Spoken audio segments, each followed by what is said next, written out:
الشیطان اللعین الرجیم بسم اللہ الرحمن الرحیم الحمد للہ الاول بلا اول کان قبلہ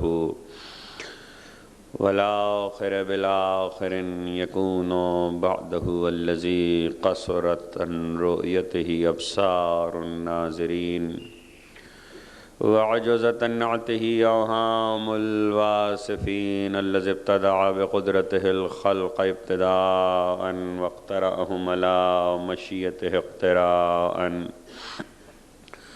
ثم سلك بهم طریق ارادته وبعثهم على سبیل محبته والصلاة والسلام على الاول العدد وصاحب الابد اسرته خیر الاسر وعطرته خیر العطر وشجرته خیر الشجر نبتت فی حرم بسقت فی کرم سیدنا ومولانا ابی القاسم محمد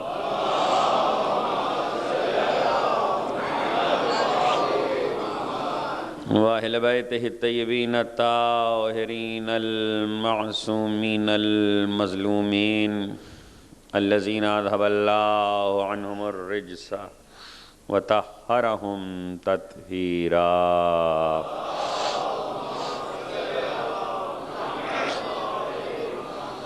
لا سيما على الحق الجديد والطلعة الرشيد وغرة الحميد بقية الله في العرض وحجة الله على الخلق شريك القرآن صاحب العصر والزمان عجل الله تعالى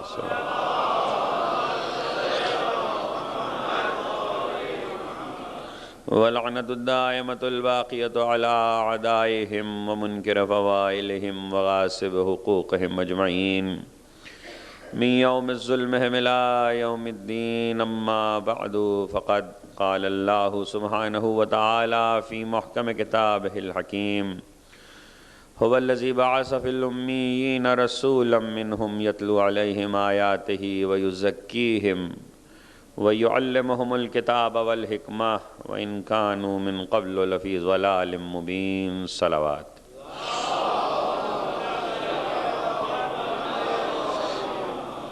ایک مرتبہ اور سب مل کے صلوات بھیج دیں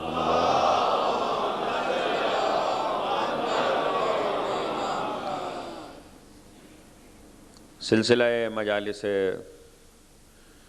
شہادت معصومہ عالم سیدہ کونین حضرت فاطمہ زہرا سلام اللہ علیہا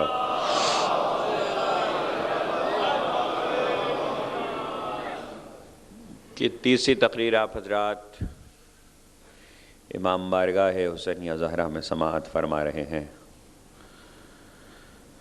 گفتگو کلام الہی کی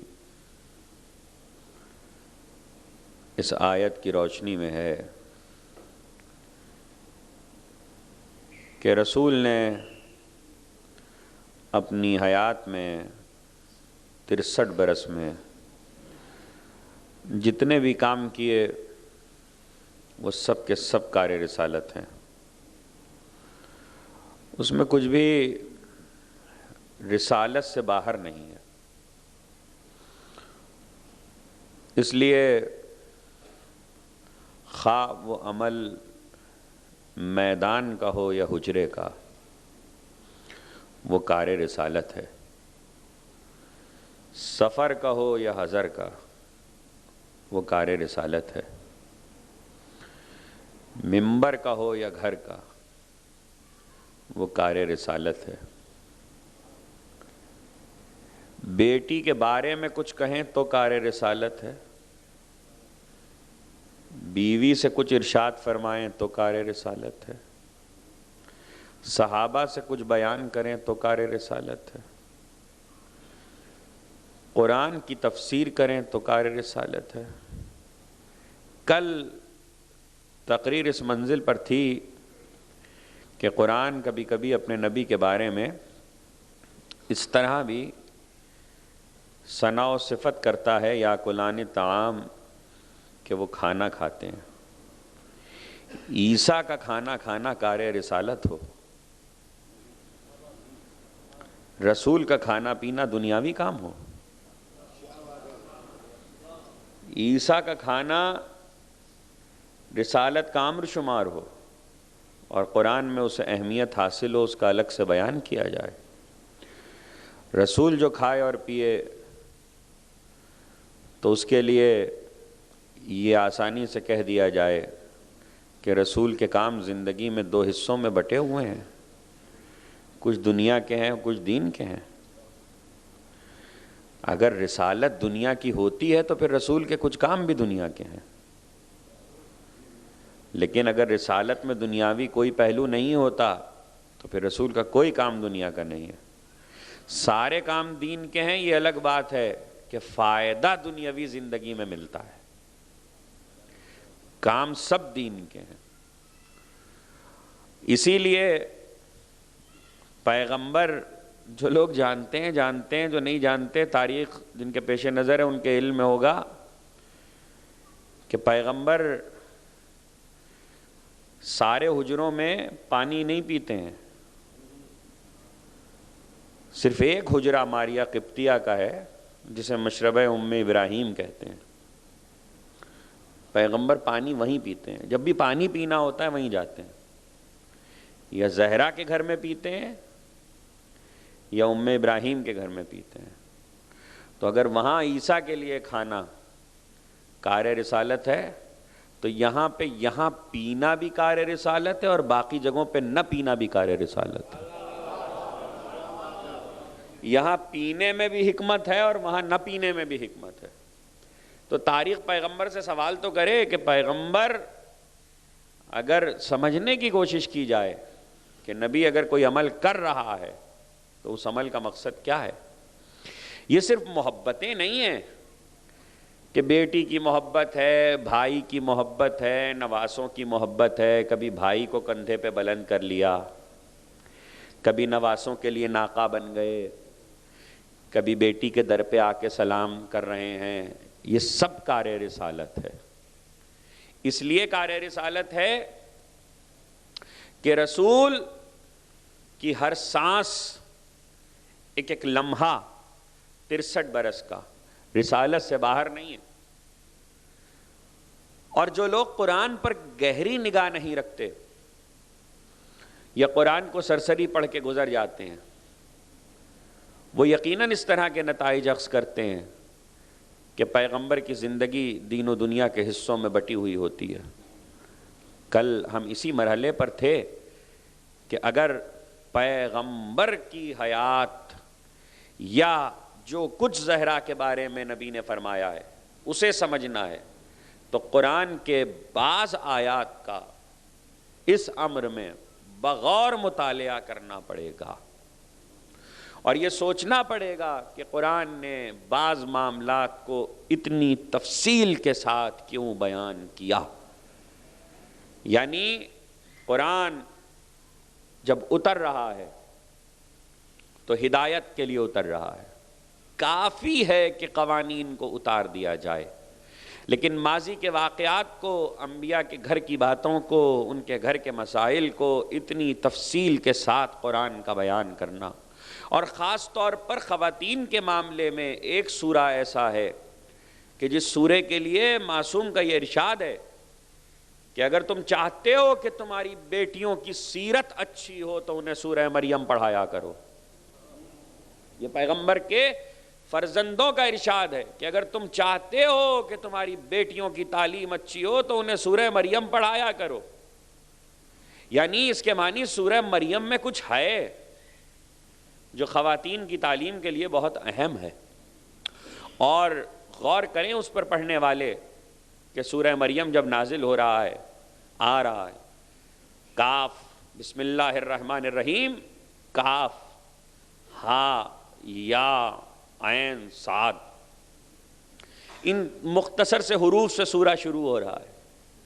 آج تک تفسیر کرنے والے یہی نہیں طے کر سکے کہ یہ جو چند حروف سے سورہ شروع ہو رہا ہے ان کے معنی کیا ہیں۔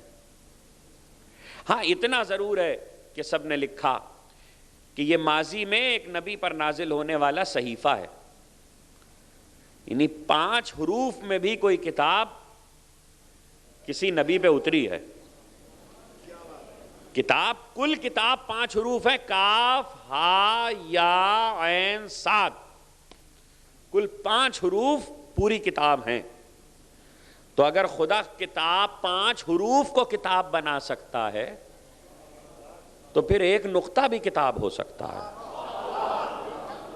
اگر ماضی میں 5 حرف کتاب ہو سکتے ہیں، اور یہ کوئی نئی مثال نہیں ہے، ادریس پر بھی حروف ہی اترے تھے.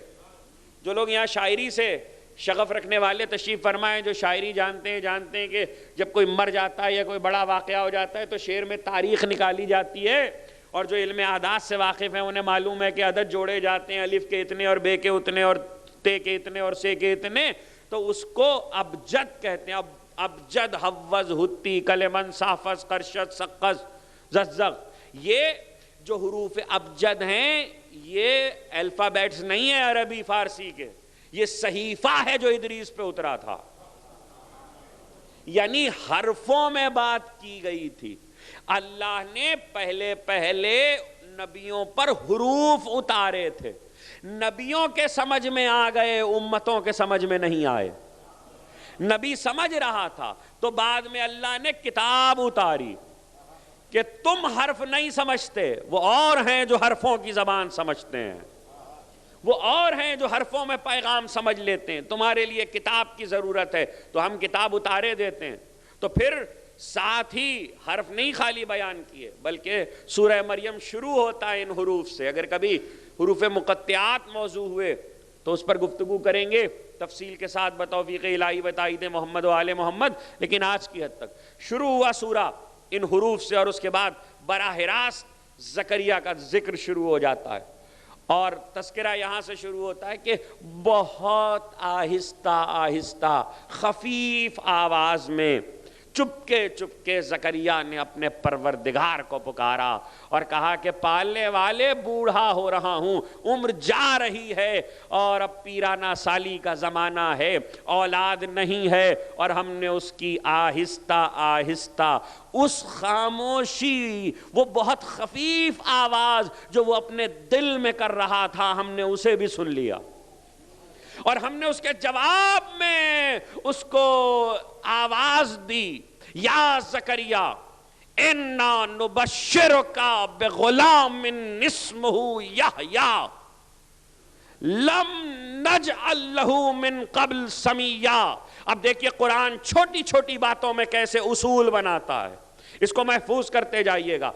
ہم نے اس وقت زکریا کو آواز دی، اے زکریا ہم نے تمہیں ایک بیٹا دیا، ہم تمہیں بشارت دیتے ایک بیٹے کی، اور بیٹا ایسا کہ جس کا نام یحییٰ ہوگا.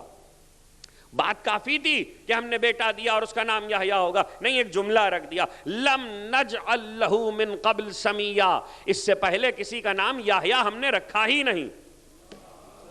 یہ کہنے کی کیا ضرورت تھی کہ ہم نے اس سے پہلے یحییٰ کسی کا نام نہیں رکھا؟ بتایا قدرت نے کہ کبھی کبھی ہم اپنے پسندیدہ بندوں کو ایسی اولاد بھی دیتے ہیں کہ جو نام ان کا ہم رکھتے ہیں وہ پہلے کسی کے ذہن میں آیا ہی نہیں ہوتا. تاریخ نبوت تو اپنی جگہ، آدم سے لے کے زکریا تک یحییٰ کسی کے ذہن میں ہی نہیں آیا. اسی زبان کا لفظ تھا جو سب بول رہے تھے، اور کسی نے یحییٰ نہ رکھا. ہاں ایسا ہوتا ہے تو جاؤ، عربی زبان کی ذمہ داری سے کہہ رہا ہوں کہ جب حسن و حسین پیدا ہوئے اور فرشتہ آیا اور کہا یا رسول اللہ، اللہ نے کہا ان کا نام حسن رکھیے، ان کا نام حسین رکھیے، تو آدم سے لے کے رسول تک نہ کسی کا نام حسن تھا نہ کسی کا نام حسین تھا. عربی بولنے والے تھے، لفظ حسن تھا، حسن و حسین نہیں تھے.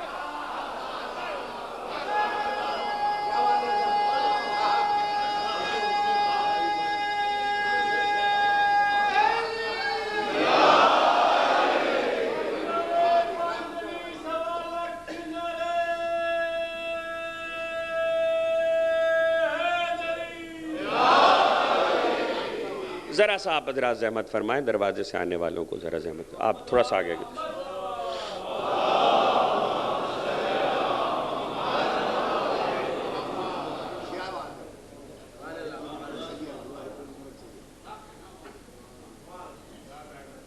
ایک بار اور سب مل کے صلوات پڑھیں۔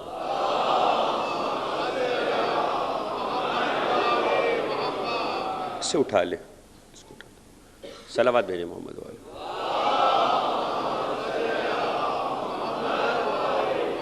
لم نجل لہو من قبل سمیا، ہم نے اس سے پہلے ایسا نام نہیں رکھا، ہم نے نہیں رکھا، اور جب ہم نام نہ رکھنے دیں تو پھر کس میں ہمت ہے؟ عربی زبان کا لفظ حسن موجود تھا، کب سے عربی بولی جا رہی ہے؟ اسماعیل کے بیٹے کے زمانے سے، تو کوئی تو حسن و حسین نام رکھ لیتا، کسی کے ذہن میں نہیں آیا، لفظ موجود تھا، نام نہیں آیا ذہن میں، اس کے معنی ہے کہ قدرت نہیں چاہتی تھی کہ نام رکھا جائے۔ قدرت نام بھی، ان کا نام بھی قدرت کسی کو نہیں دینا چاہتی تو منصب کیسے دے دے گی؟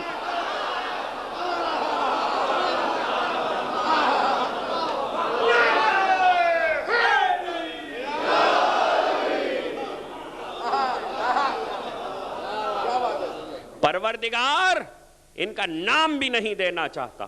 اور پھر آپ کی حسین سماعتوں کے لیے جملہ کہہ دوں کہ نام عربی کی لغت میں لفظ موجود تھا، کسی نے نہیں رکھا، اس کے معنی یہ ذہنوں سے غیب میں تھا، فکروں سے غیب میں تھا، ذہنوں سے غیب میں تھا۔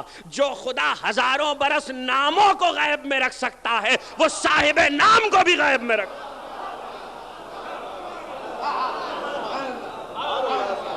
لم نجعل لہ من قبل سمیا، یہ چھوٹا سا قرآن کے جملے اس منزل پہ کام آتے ہیں۔ ہم نے اس وقت بشارت دی یحییٰ کے ذکر اور زکریا کے تذکرے سے یہ سورہ شروع ہوا، اور اچانک ذکر مریم کی طرف مڑ گیا، اچانک مریم کا تذکرہ شروع ہوا، اس لیے کہ مقصود تو مریم ہی کا ذکر تھا۔ اور مریم، دیکھیں کل میں نے وجہ نہیں بیان کی تھی کہ میں نے مریم کا ذکر کیوں شروع کیا، مجھے نہیں معلوم کہ میں آج بھی بیان کر پاؤں گا کہ نہیں، لیکن چاہتا ہوں کہ کچھ مطالب قرآن کے اس منزل پر ہیں جو اپنے سننے والوں کی حسین سماعتوں کی نظر کر دوں ذکر زہرا کی منزل پر۔ مریم ایک بیٹی خدا دینے والا ہے، اور وہ بھی پروردگار جانتا ہے کہ ہم بیٹی دیں گے۔ ماں نے منت بیٹے کی مانی ہے، اور جس وقت بیٹی اللہ نے دی تو اس وقت اب نام رکھنے کی بات ہے نا۔ امیر المومنین علی ابن ابی طالب علیہ السلام،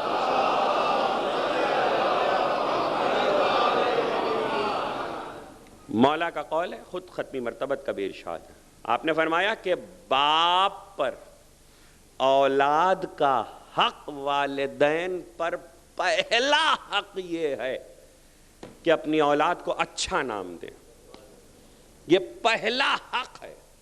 اچھا نام، اس کے معنی یہ ہے کہ جس نے اچھا نام دیا اس نے اولاد کے حق کو پورا کیا۔ اچھے نام کے کیا معنی ہے؟ اچھے نام کے معنی ہے کہ لفظ کے معنی اچھے ہوں، یعنی جو نام دیا گیا ہے اس کے معنی اچھے ہوں، اور نام ایسا ہو کہ جس پر رحمت آئے لعنت نہ آئے۔ کچھ کہہ رہا، نام ایسا ہو، کچھ نام منائے، پیغمبر کی نص سے صریح میں کچھ نام ایسے ہیں، مجھے نہیں معلوم کہ لوگوں کو پتہ ہے کہ نہیں پتہ، جا کے حدیث پڑھیں، ممبر سے ہر چیز نہیں بتائی جا سکتی، کچھ مجبوریاں ہوتی ہیں خطیب کی۔ کچھ نام ایسے ہیں کہ جو منع ہے رکھنا، اس لیے کہ پیغمبر نے اپنی زندگی میں ان ناموں پہ لعنت کی ہے، اور اگر وہ نام کہیں رکھ دیا جائے گا تو لعنت نام پر ہوئی ہے، جس کا رکھا جائے گا اس کے پیچھے جائے گی۔ ایسا نام رکھو، ایسا نام رکھو، پھر نام اچھا رکھو تو احترام کرو۔ فرمایا نام رکھو، خدا کسی کو بیٹا نہ دے رہا ہو تو منت مان لے، منت مان لے کہ میں بیٹا ہوگا تو نام محمد رکھوں گا، لیکن پھر اس نام کا احترام کرے، اسے تماچا نہ مارے، اس کو جھڑکی نہ دے، اسے ڈانٹے نہیں، اسے گالی نہ دے، حالانکہ باپ ہے، وہ بیٹا ہے۔ لیکن نام کا احترام ہے. یعنی قدرت بتائے اسلام کی تہذیب میں نام کا احترام ہے. راوی نے آ کر فرزند رسول کو سلام کیا, آپ کے چھٹے امام صادق آل محمد امام جعفر صاحب, کہا مولا میرے گھر بیٹی پیدا ہوئی. کہا کیا نام رکھا تو نے؟ کہا میں نے نام فاطمہ رکھا. جھک گئے, درود پڑھا. اس بچی صلوات بیٹھے سر کو جھکایا, درود پڑھا. اس بچی کے نام پہ نہیں, اپنی دادی کے نام پر. اور پھر فرمایا کہ دیکھو نام تم نے اچھا رکھا, خوب نام رکھا, لیکن دیکھو اپنی بچی کو کبھی جھڑکی نہ دینا. یعنی اس نام کا احترام ہے, اس نام کا, نام زہرا کا یہ احترام ہے کہ یوں تو ماں باپ اپنی اولاد کو جھڑک سکتے ہیں اس لیے کہ ماں باپ ہیں, بڑی کام کی بات آ گئی. لیکن نام اگر رکھ دیا جائے زہرا کا یا رسول کا, تو نام کا حق یہ ہے کہ پھر جھڑکی نہ دینا.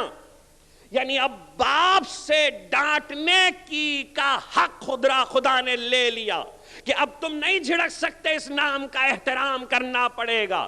جسے زہرا کا نام مل جائے اس کا احترام باپ سے اتنا کروایا جائے. جسے زہرا کی مودت مل جائے خدا محشر میں کتنا احترام کرے. جب یہاں جھڑکی نہیں تو وہاں جھڑکی کیسے ہوگی؟ یہ نسبت کا احترام ہے. سیدہ سے متعلق ہر شے کا احترام ہے. نام رکھو.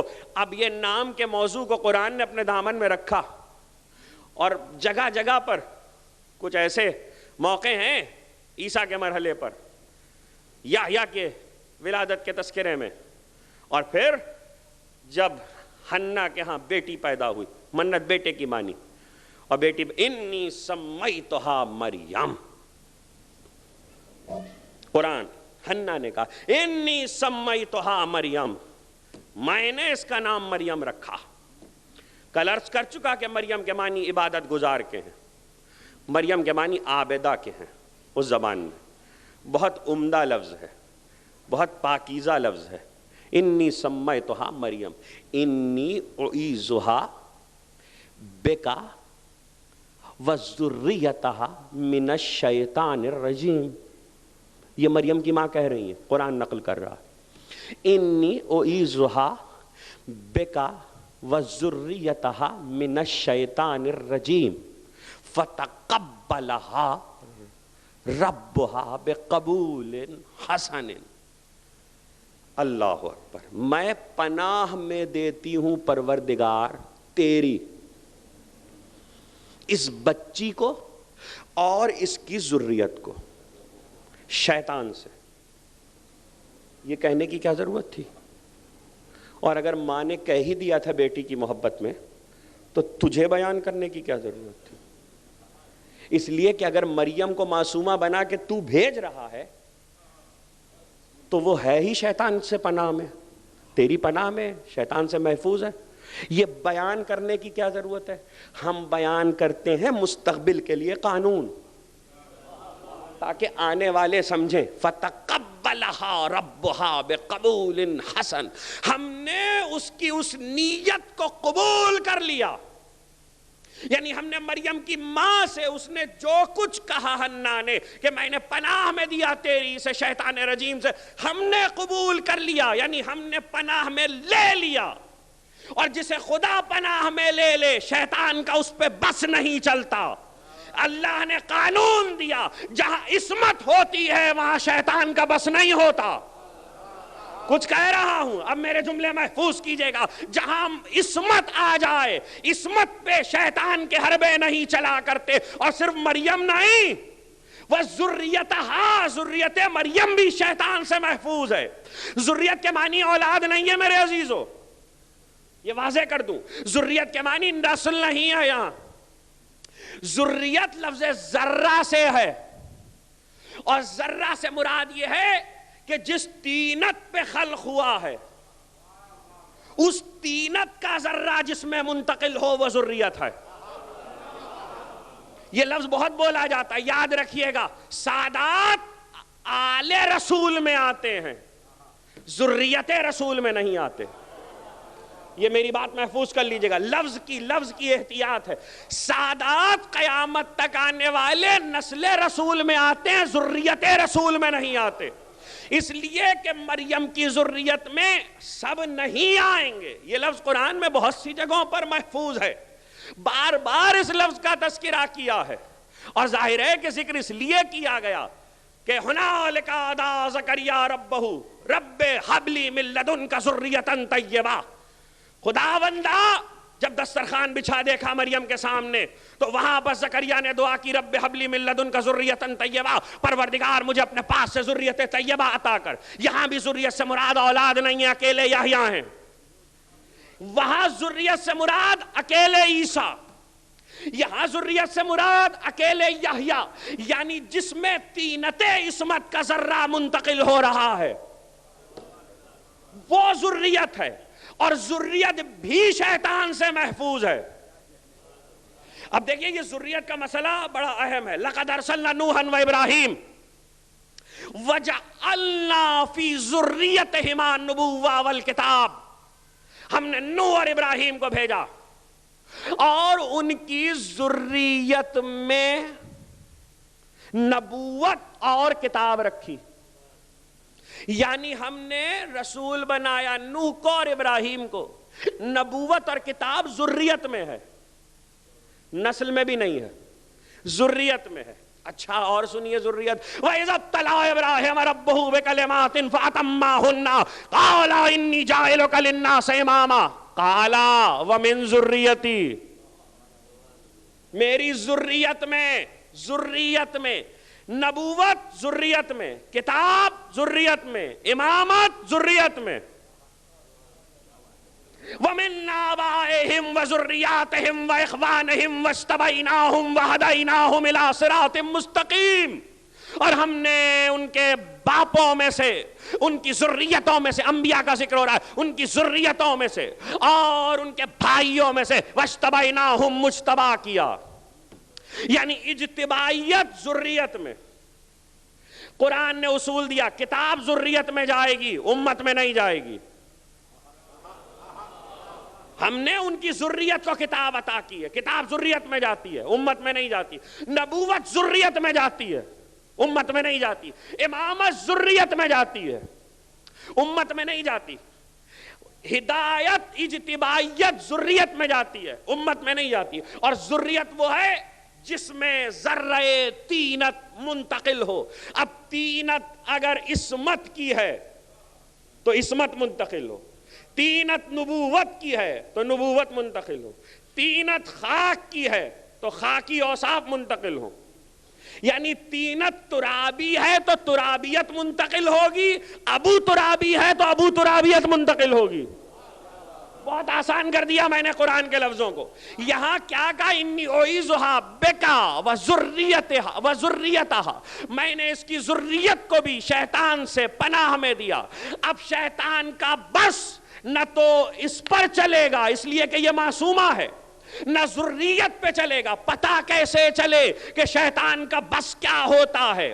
صاحب مناقب نے لکھا کہ ایک بار رسول دسترخوان پہ بیٹی کے گھر میں بیٹھے ہوئے ہیں، علی بھی موجود ہیں، زہرا بھی ہیں، حسن حسین بھی ہیں، فضہ بھی ہیں، رسول بھی ہیں. ابھی کھانا لا کر رکھا گیا ہے کہ دروازے پر کسی سائل نے آواز دی. رسول چونکہ گھر کے بزرگ ہیں اور موجود خود ہیں، اس لیے علی اور زہرا نے پیغمبر کا چہرہ دیکھا. جیسے ہی پیغمبر کا چہرہ دیکھا، پیغمبر نے کہا جو جہاں بیٹھا ہے بیٹھا رہے، اس کی آواز پر اسے کوئی کچھ نہ دے. حیرانی ہوئی نا آپ کو؟ اس لیے کہ یہ گھرانہ تو سخی کا ہے، اس دروازے سے تو کبھی کوئی خالی ہاتھ گیا نہیں. اور آج رسول کہہ رہے کوئی کچھ نہ دے. اس نے 3 بار آواز دی اور وہ مایوس ہو کر واپس چلا گیا. پیغمبر نے منع کر دیا کہ اس کو کوئی نہ دے. جب وہ چلا گیا تو نگاہوں میں سوال تھے. علی سمجھتے تھے معصوم تھے، زہرا سمجھتی تھی معصومہ تھی، حسنین سمجھتے تھے معصوم تھے، تاریخ تو نہیں سمجھتی نا. تو سوال کیا، فضہ نے سوال کیا، یا رسول اللہ اس دروازے سے کبھی کوئی خالی ہاتھ نہیں گیا، آج کیا بات ہے؟ آپ نے منع کیا۔ پیغمبر نے کہا سنو، آنے والا کوئی مدینے کا سائل نہیں تھا، یہ شیطان تھا جو انسانی بھیس میں آیا تھا، اور اس گھر کی کسی شے میں شیطان کا کوئی حصہ نہیں ہے۔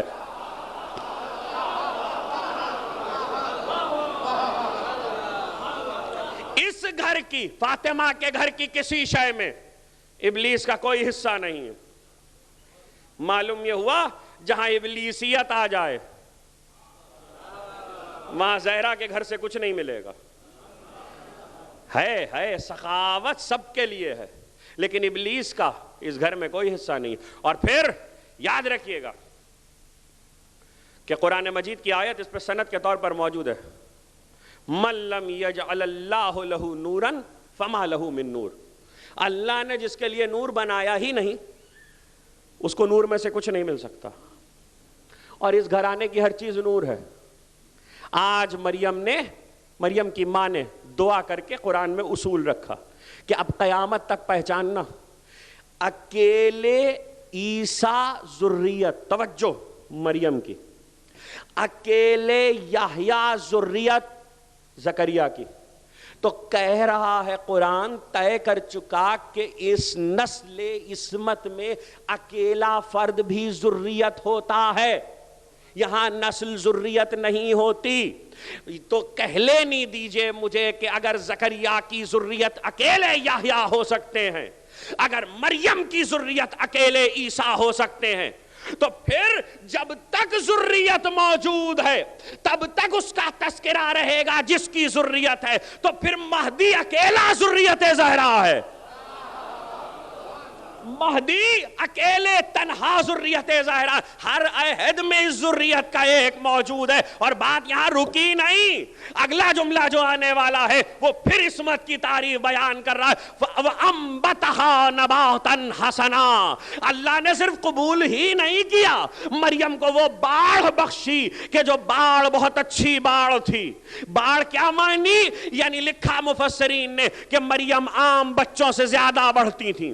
عام بچے جتنا ایک ہفتے میں بڑھتے ہیں مریم ایک دن میں بڑھتی تھی۔ عام بچے جتنا ایک مہینے میں بڑھتے ہیں مریم ایک ہفتے میں بڑھتی تھی۔ عام بچے جتنا ایک سال میں بڑھتے ہیں مریم ایک مہینے میں بڑھتی تھی۔ اس کو قرآن نے کہا فَأَنبَتَهَا نَبَاتًا حَسَنًا۔ قرآن نے تعریف طے کی کہ معصوم کی باڑ الگ ہوتی ہے عام انسانوں کی باڑ سے، اس لیے معصوم اپنی کم عمری میں بھی بہت تیزی سے بڑھتا ہے، اس لیے کہ اس کی باڑ نبات حسن ہے۔ یہاں جہاں جہاں عصمت جائے گی وہاں یہی باڑ جائے گی۔ تو اگر ہم کہیں کہ ہمارا امام بچپنے میں بھی تیزی سے بڑھا، اب سمجھ میں آیا کہ 5 سال کا مہدی چچا کے دامن کو ہٹا کے کیوں کہا کہ دیکھیے باپ کی نماز میں پڑھاؤں گا، اس لیے کہ معصوم کا جنازہ معصوم پڑھاتا ہے۔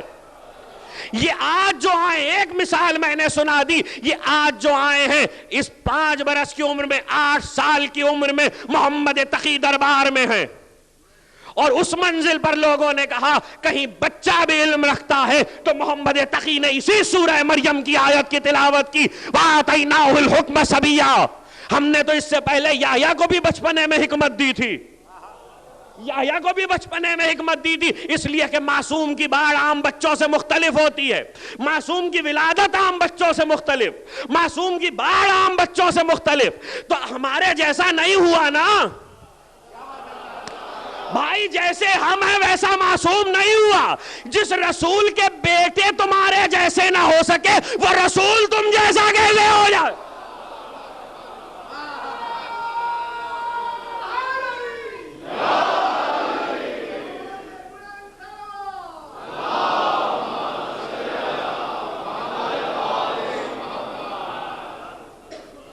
وَأَنبَتَهَا نَبَاتًا حَسَنًا۔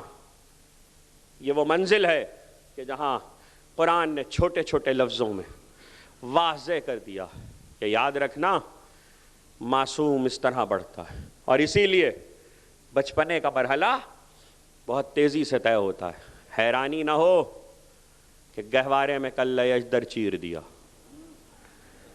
یہ عصمت ہے۔ یہ عصمت ہے. یاد رکھیے گا عصمت الگ سے کوئی چیز نہیں ہے, قرآن عصمت کا بیان کر چکا ہے. اس لیے یہ اس طرح کی گفتگو کبھی کبھی اس لیے کرتا ہوں تاکہ ہمارے سننے والے آل محمد کے دین پر ایمان رکھنے والے اپنے عقیدے میں اس معاملے میں صحت رکھیں کہ جو کچھ ہمارے ہاں پایا جاتا ہے وہ سب کچھ قرآن سے ثابت ہے. ایسا نہیں ہے کہ ہم صرف معجزات کے بلبوتے پر اپنے عقیدے بنائے بیٹھے ہیں. اس غلط فہمی میں لوگ نہ رہیں کہ معجزوں کے بلبوتے پر عقیدے بنے ہوئے ہیں.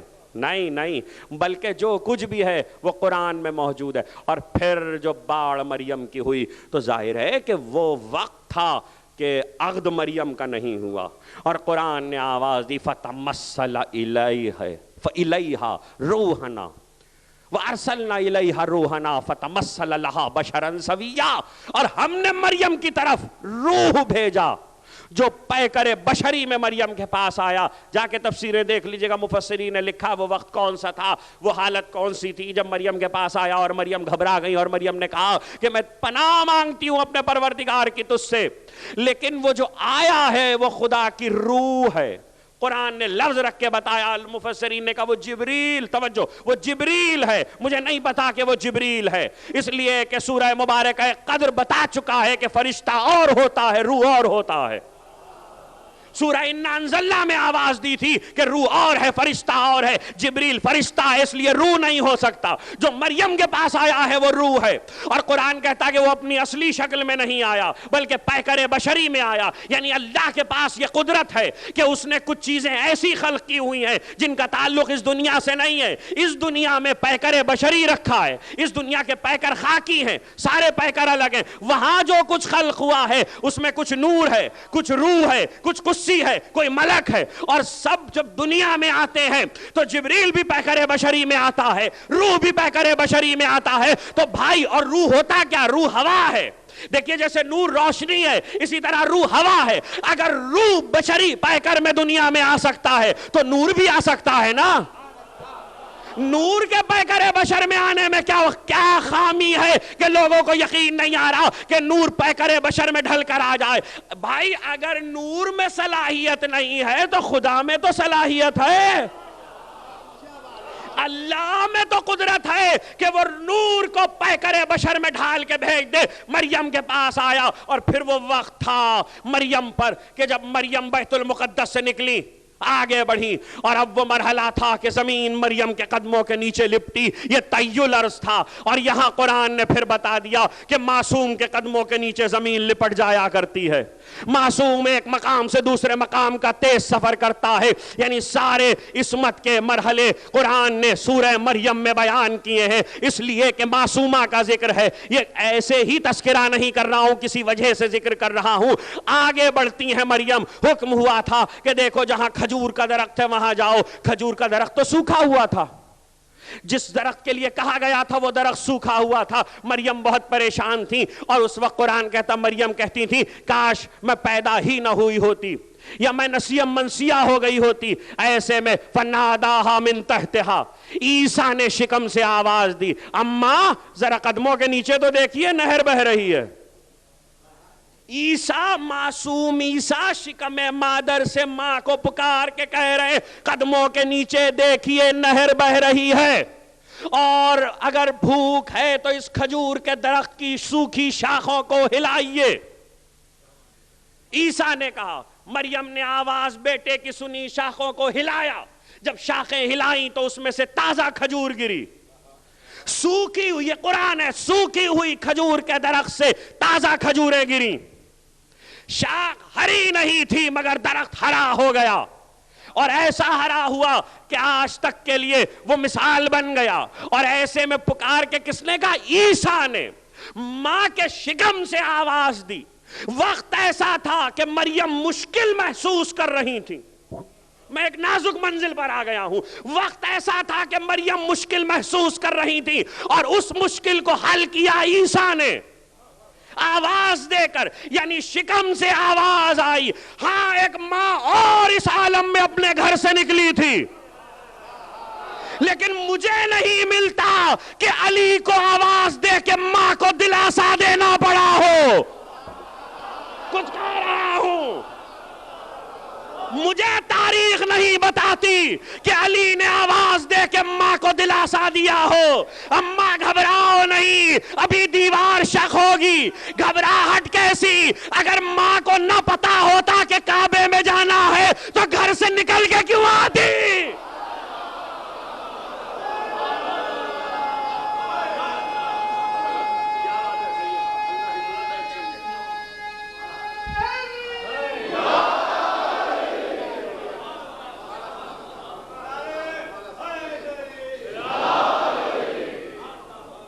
اگر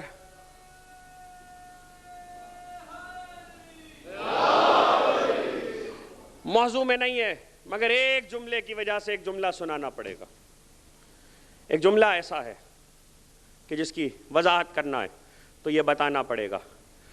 جب واپس آئیں، اب سن لیجئے، جب اس مرحلے تک آ گئے، مجھے معصومہ تک جانا ہے لیکن کیا کروں، چلیے اسی راستے سے ہو کر آتا ہوں. جس گھر کی بہو ہے اس گھر میں چل کے سمجھتے ہیں کہ معصومہ کا وقار کیا ہے. مریم پریشان تھی،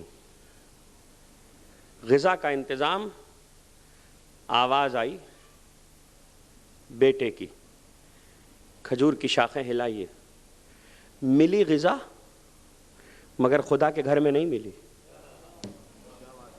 خدا کے گھر میں نہیں ملا کھانا، بیت المقدس میں نہیں ملا، بہت دور جا کے، اور کھجور کی شاخیں ہلائیں، اور وہ بھی خدا نے وہی نہیں کی، بیٹے نے کہا. ٹھیک ہے خدا کی طرف سے تھا لیکن بیٹے نے کہا. اس وقت کھانے کا بندوبست اللہ کی طرف سے نہیں کیا گیا، اگرچہ مریم معصومہ تھی، اگرچہ عیسیٰ پیدا ہونے والے حجت خدا تھے. 3 دن کے بعد جب باہر آئیں بنت اسد کعبے سے تو صحن کعبہ میں بیٹھی ہوئی اور مکے کی عورتوں نے کہا مریم 3 دن تک تم کعبے کے اندر رہی، فاطمہ بنت اسد 3 دن تک تم کعبے کے اندر رہی ہو، تم نے کھایا اور پیا کیا؟ تو بنت اسد کا اطمینان دیکھیے، کہنے لگی جب تم کسی کا مہمان جاتے ہو تو کیا کھانا لے کر جاتے ہو؟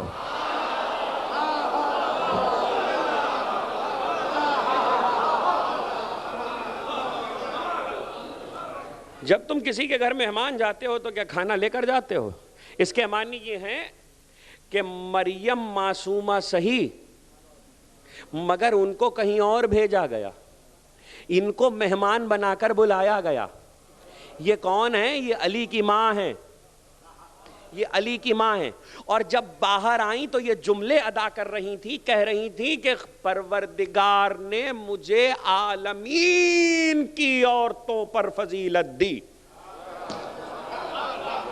میں بہت نازک موڑ پر آ گیا ہوں، مجھے سیدہ کے ذکر تک واپس آنا. مجھے عالمین کے عورتوں پر فضیلت دی. اللہ نے مجھے فضیلت دی آسیہ بنت مزاحم پر کہ انہوں نے خدا کی عبادت ایسی جگہ پر کی جہاں حالت اضطرار کے سوا خدا کی بندگی جائز نہ تھی، مگر میں نے 3 دن خدا کی عبادت اس کے گھر کے جوف میں کی ہے. تو مجھے آسیہ پہ فضیلت دی اور مجھے مریم پہ فضیلت دی مادر عیسیٰ پر، اس لیے کہ جب مریم پہ ولادت کا وقت آیا تو انہیں اپنے گھر سے دور کر دیا، مجھے بلا لیا. یعنی مریم سے افضل ہیں فاطمہ بنت اسد. خود بی بی کا جملہ بتا رہا ہے. دیکھیے مقابلہ مریم کا، موازنہ مریم کا اور زہرا کا نہیں ہے. مریم کا اور زہرا کا موازنہ کوئی نہ کرے، اس لیے کہ زہرا کا مرتبہ کچھ اور ہے. مریم سے افضل ہیں فاطمہ بنت اسد، اور زہرا کے لیے رسول نے کہا عالمین میں جتنی عورتیں ہیں ان سب کی سردار ہیں فاطمہ. ان عورتوں میں خود بنت اسد بھی شامل ہے.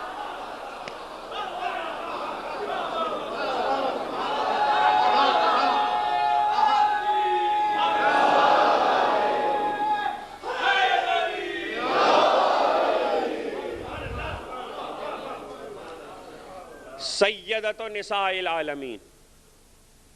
ایک دن مسجد میں حدیث ارشاد فرما رہے تھے، کہنے لگے فاطمہ سیدہ نساء العالمین ہے. گھر واپس آئے، حجرے میں آئے، بیٹی کو سلام کیا، آواز آتی ہے، بیٹی نے سنا، کہا بابا آپ نے کہا کہ میں سیدہ نساء العالمین ہوں. کیا ایسا نہیں ہے کہ مریم سیدۃ النساء العالمین؟ جس کو قرار دیا ہے وہ پوچھ رہی ہے. کوئی ایسا فضیلت پانے والا بھی تو ہو جو فضیلتوں میں انصاف کرنا جانتا ہو. ارے لوگ تو جستجو میں رہتے ہیں کہیں سے کوئی فضیلت حاصل ہو جائے, کسی اور ہی کی ہو مار لو, ہتھیا لو. پڑی تھی لوٹ, روپ کماری نے کہا پڑی تھی لوٹ محمد کے جب گھرانے میں, یہ سب خطاب لٹے تھے اسی زمانے میں.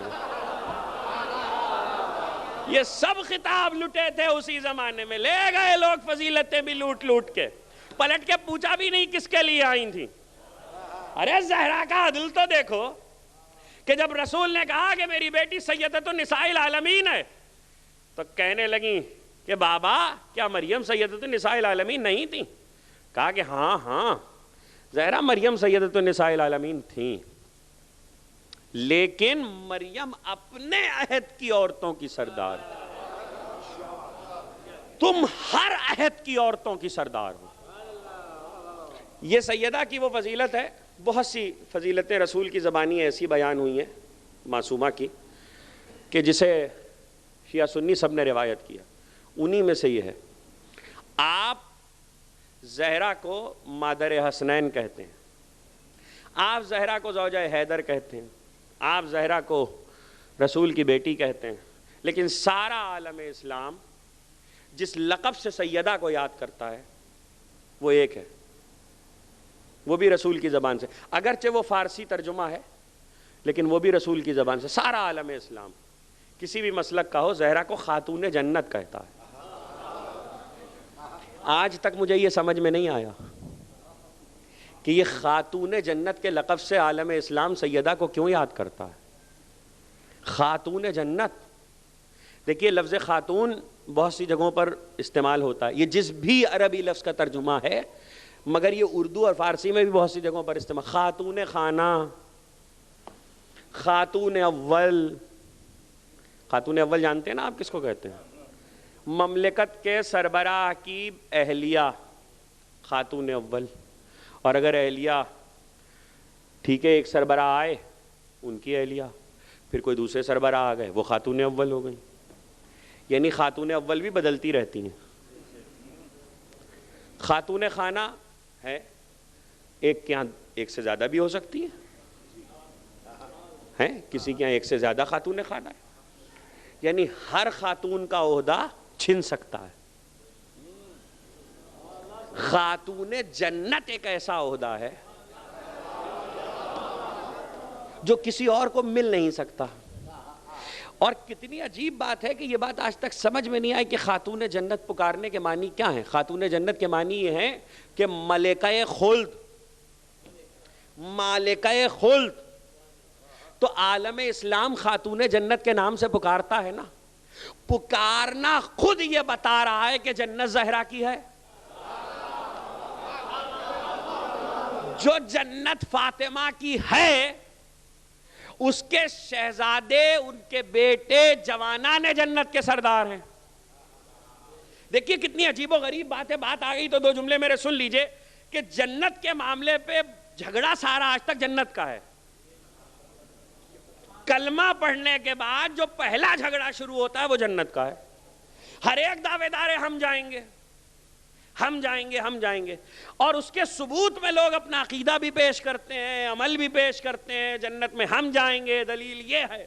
لیکن کتنی عجیب بات یہ ہے کہ جنتی ہونے کے دعوے کے باوجود بھی عالم اسلام اس بات پہ متفق ہے تین چیزوں پہ: جوانان جنت کے سردار حسنین, خاتون جنت زہرا, قسیم الجنہ والنار علی. یعنی زہرا کے گھر سے جنت باہر نہیں جا رہی. میرا جملہ اردو کا ہے مگر محفوظ کیجئے گا, جنت زہرا کے گھر سے باہر نہیں جا رہی. جو زہرا کے گھر کی طرف رخ ہی نہیں کرتے وہ جنت میں کیسے جائیں گے؟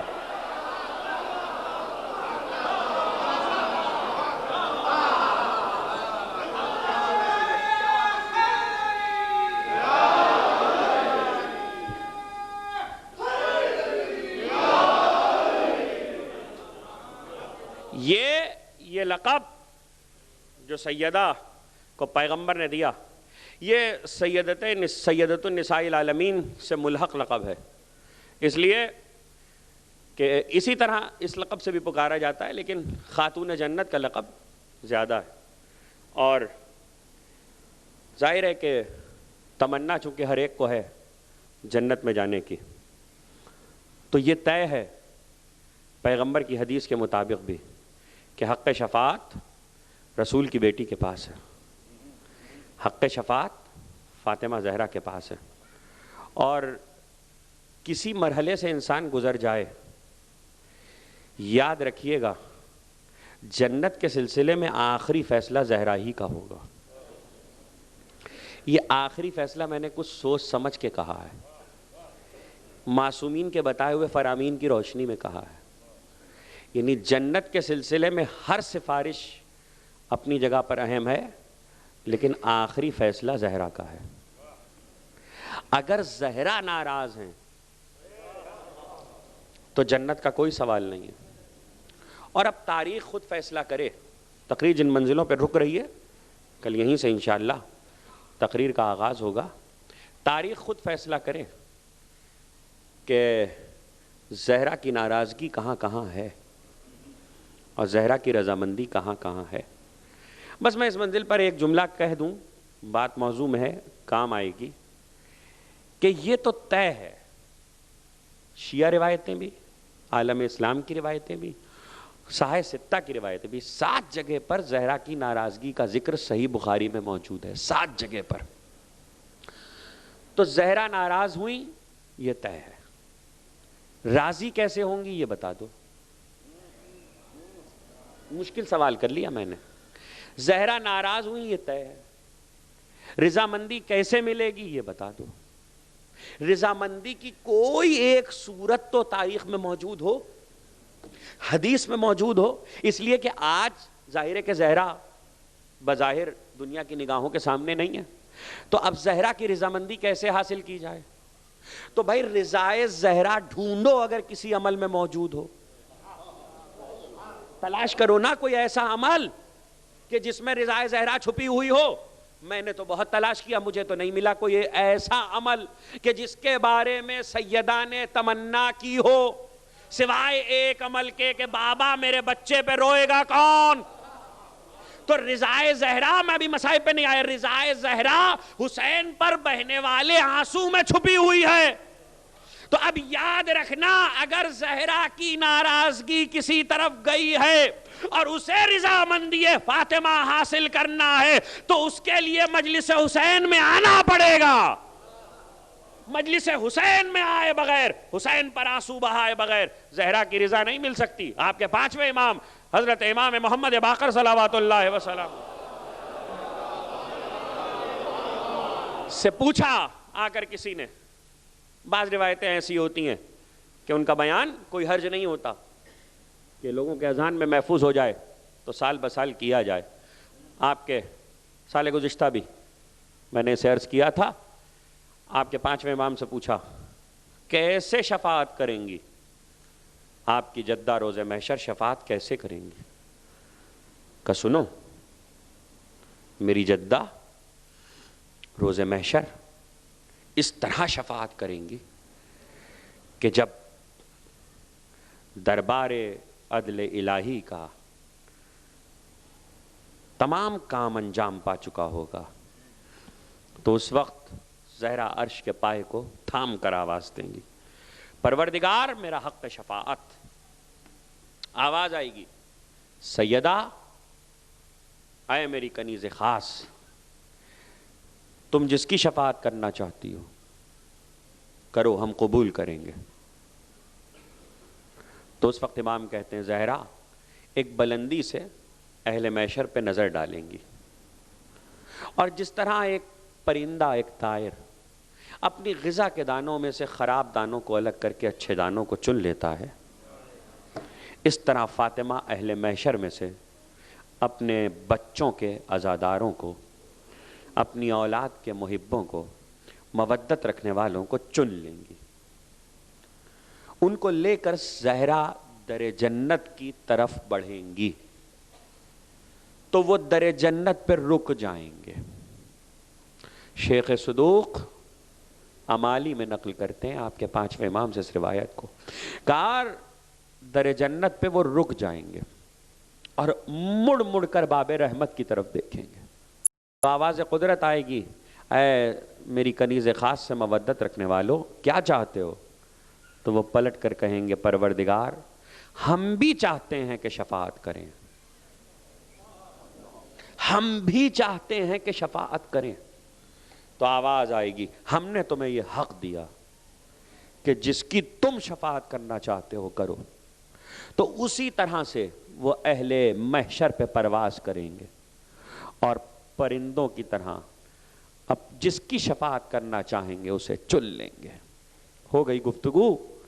راوی نے اس کے بعد ایک عجیب سوال کیا، کہا یہ تو بتائیے کہ محشر کے میدان میں اس دربار عدل الہی میں وہ کیا منظر ہوگا کہ جب دربار عدل کا آراستہ ہوگا تو انبیاء و مرسلین آئیں گے، تو سب کی سواریاں کیسے آئیں گی؟ امام نے بیان کرنا شروع کیا کہ سنو، انبیاء آئیں گے، مرسلین آئیں گے، اولیاء آئیں گے، اور آخر میں 2 ممبر لا کے رکھے جائیں گے، نور کے ممبر ہوں گے اور دونوں ممبروں کو 70,000 فرشتے گھیرے ہوئے ہوں گے، اور اس وقت میرے نانا رسول اللہ اور میرے دادا علی ابن ابی طالب کی سواری آئے گی، وہ ممبروں پہ بلند ہوں گے۔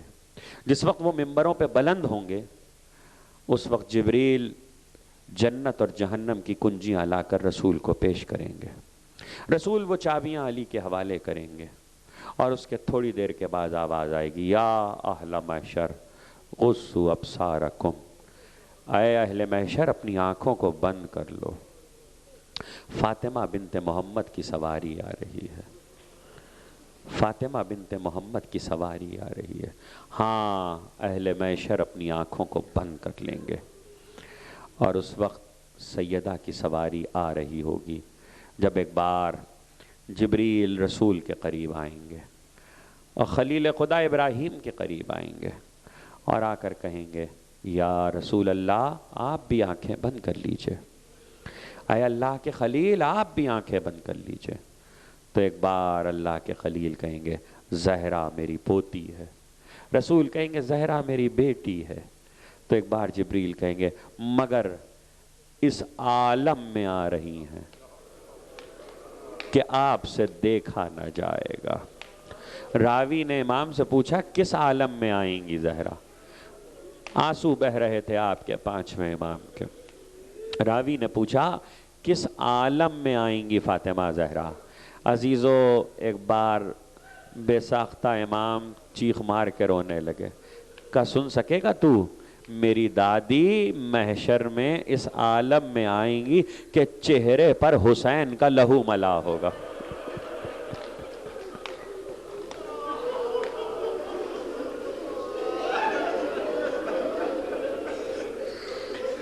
زہرا کے چہرے پر حسین کا تازہ لہو ملا ہوگا، اور زہرا کے ہاتھوں پر کچھ تبرکات ہوں گے جسے وہ بارگاہ الہی میں پیش کریں گی۔ تو ایک بار راوی نے پوچھا فرزند رسول وہ کیا تبرکات ہوں گے؟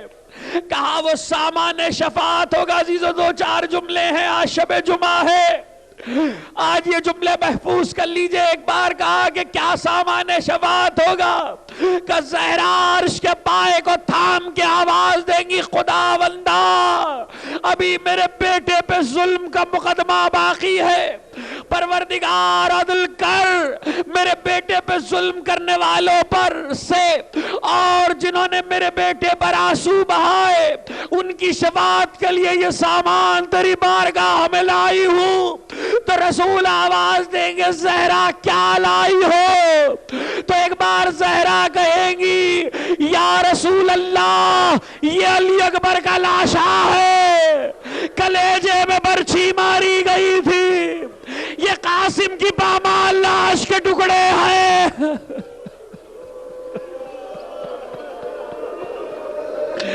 یا رسول اللہ یہ علی اصغر کا کرتا ہے، یہ لہو میں ڈوبا سلوکا ہے، اور اس کے بعد کہیں گی یا رسول اللہ اگر یہ سارا سامان شفاعت کم ہے تو یہ عباس کے کٹے ہوئے بازو،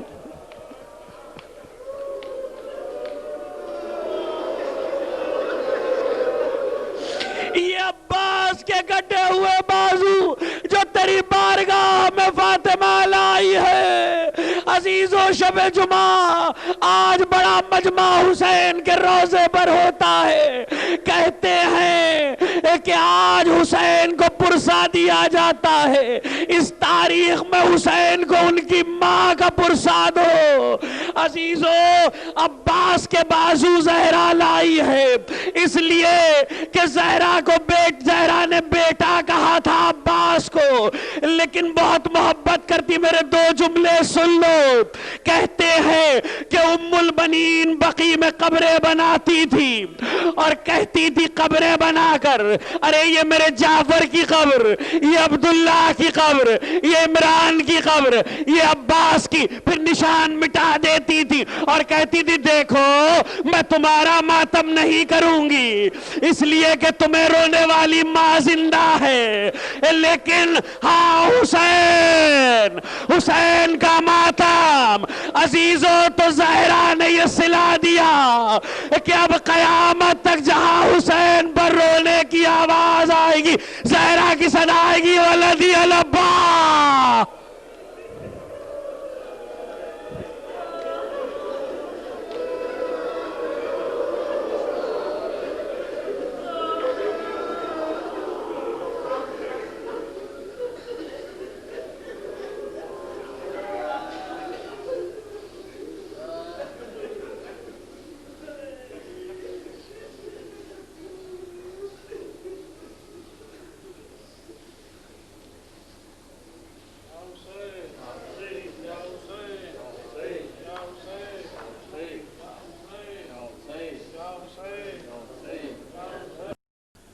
دنیا میں رحمتوں کی برسات ہو رہی ہے، شبنم گلوں کا چہرہ خوش ہو کے دھو رہی ہے۔